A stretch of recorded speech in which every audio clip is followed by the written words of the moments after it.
Hello, horror fans, and welcome to the first episode of Night Read. Okay, so the first paperback that I was able to get my hands on was this guy right here, Stinger, by Robert R. McCammon.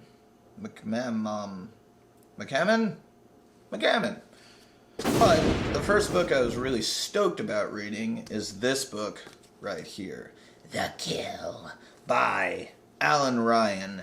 And I wanted to read this book for no other reason than I just really liked the cover. I mean, look at it, it's awesome. There's a dark, moody background, and then there's these little claw hands on the end of the L's. It's amazing. I love it. And I read the book, and I finished it, and I have some thoughts. There's a lot I like about the book, but there's also a lot I really don't like about the book. So, let's get into it.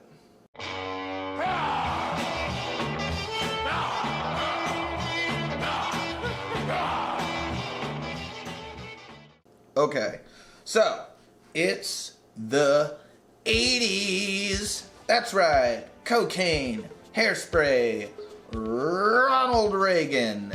And our story centers around a couple, two people, Jack and Megan.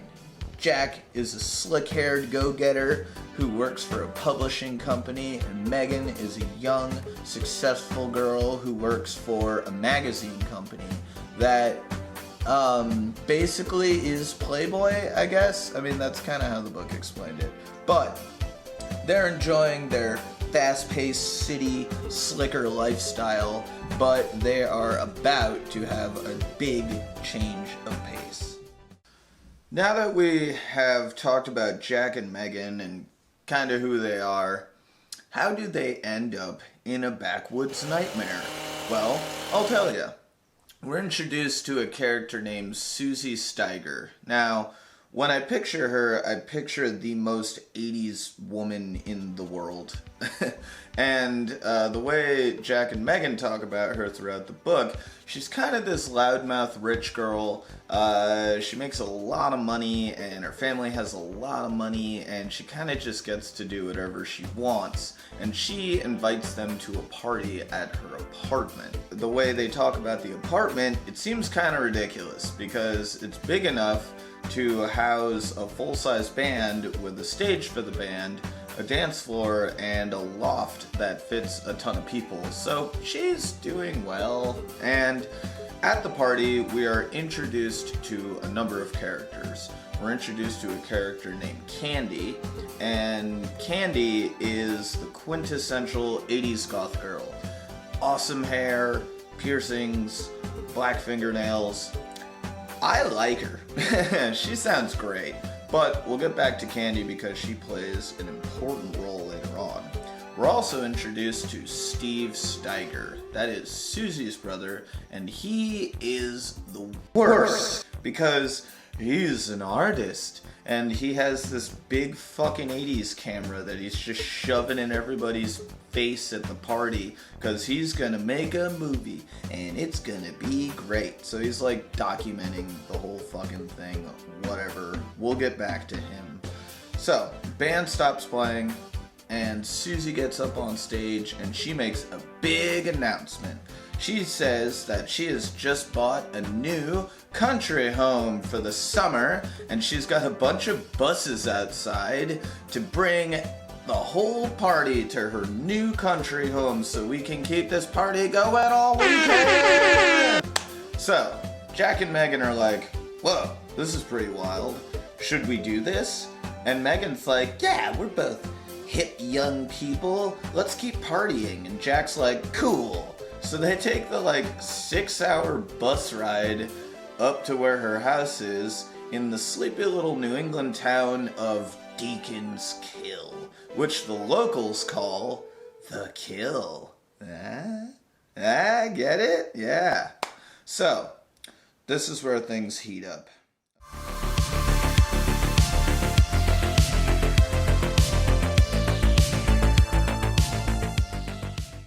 where were we? Alright. Bus shows up to the house. Everybody comes out, busts into the place, and they're partying, they're hopping around, and some people are trying to sleep. The place isn't furnished, so there's just people laying on the floor and shit. Some people are trying to like get breakfast going in the kitchen and stuff, and Jack and Megan are looking around the place and they're really impressed, you know, they're kind of blown away by how beautiful it is. We're given a little bit of information on Candy. Megan is talking to Candy and she learns that she is really knowledgeable about art because Megan is a painter, and her and Candy strike up a conversation about the Modern Art Museum in New York, and Candy like knows like everything about that place. And you know, Megan's just kind of blown away. She's like, well, who is this girl? Like she's really knowledgeable and pretty sharp. She left home pretty young, not for any like dark reasons like abuse or drugs or any of that. No, I guess she just wanted to do her own thing, started wandering around and went to college, and after college like continued to like just sleep on couches and kind of bum around America, making friends everywhere she went, and she wound up in New York. So Candy, being the wandering type, she does exactly that, and she decides to walk around the property, and she's in the woods, you know, out back of the house. She's out there having a good time, but she's got to go pee. So she's doing her thing, and she notices something in the bushes. Who does she see? It's a peepin' Steve. Yeah, I fucking told you this guy was the absolute worst. He is a total garbage person. So, Steve Steiger is secretly filming Candy, and she freaks out, and she's, you know, hurling insults at him. You fucking creep, you pervert, what the fuck is wrong with you? You know, rightfully so, because, like, what the fuck, dude? So, she gathers herself together, she goes to walk away, and that's when she is just, like, knocked to the ground. Out of nowhere. Something knocks her down and just proceeds to beat the crap out of her. She's, like, getting slammed and getting punched, and there's marks forming on her body, like, out of nowhere. Steve is shaking in his boots, but he can't turn away. You know, he's got to keep filming because he just can't believe what he's seeing. Candy is just being brutalized by this, like, unseen force. And then finally, her head is crushed. Like, whoa. So, Steve manages to break out of there alive. Run away! Run away! Run away! Runs to the house, kicks in the door, crying, screaming, Candy's dead. Candy is dead. Damn.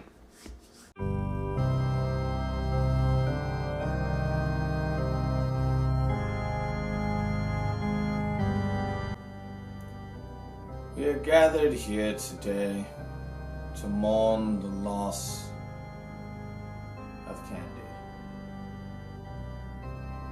We did not know a whole lot about her, except that she died doing what she loved, being goth and wandering around.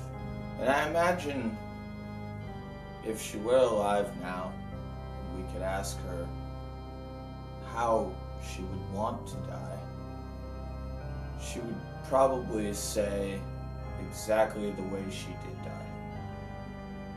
Because being murdered in the woods by an unseen and unknowable force is pretty goth and pretty badass. So, in memory of Candy, let us all rave for her soul one last time.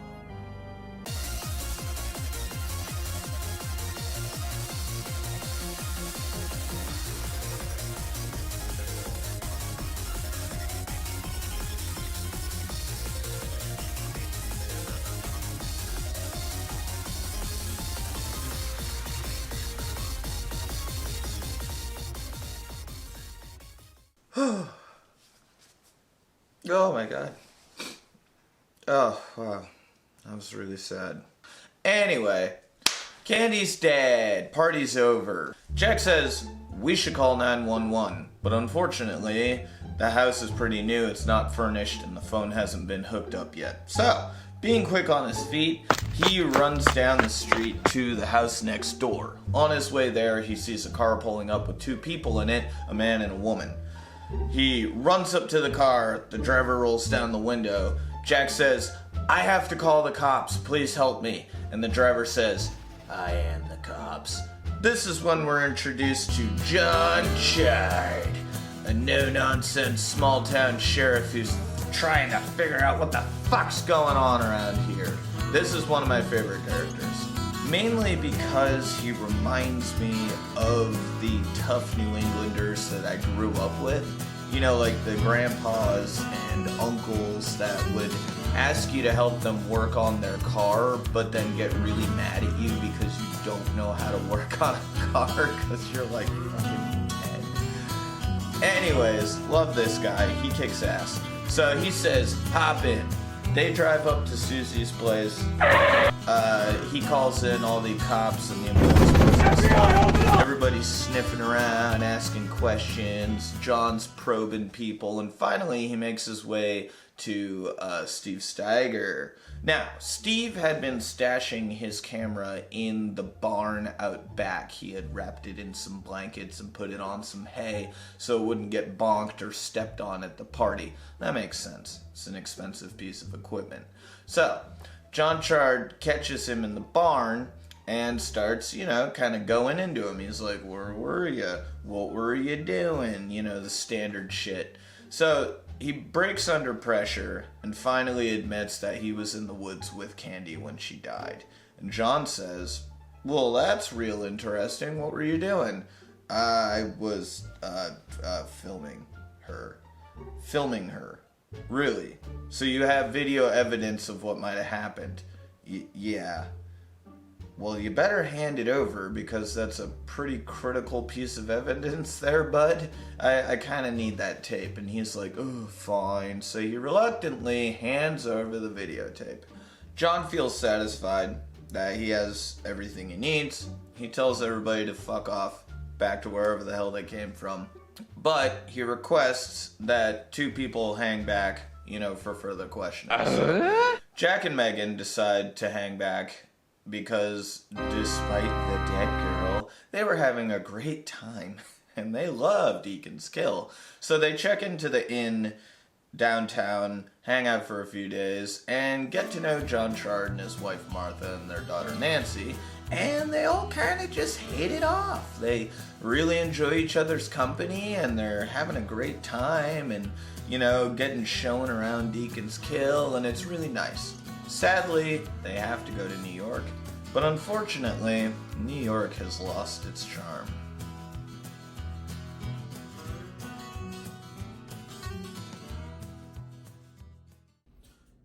Woo! Alright, well that was fun. So, this is the end of part 1. My whole intention was to do the entire book review in one go, but the more I filmed and the more I edited, the whole thing wound up being like over a half hour long. So I figured it'd be a lot more digestible to just cut it up into chunks. So stick around because part 2 will be coming soon. And if you like what I'm doing, please subscribe, like, share. I really enjoy doing this, so there's definitely going to be more videos to come. Thank you for watching. I'm Sasha Sims, and this has been Night Read.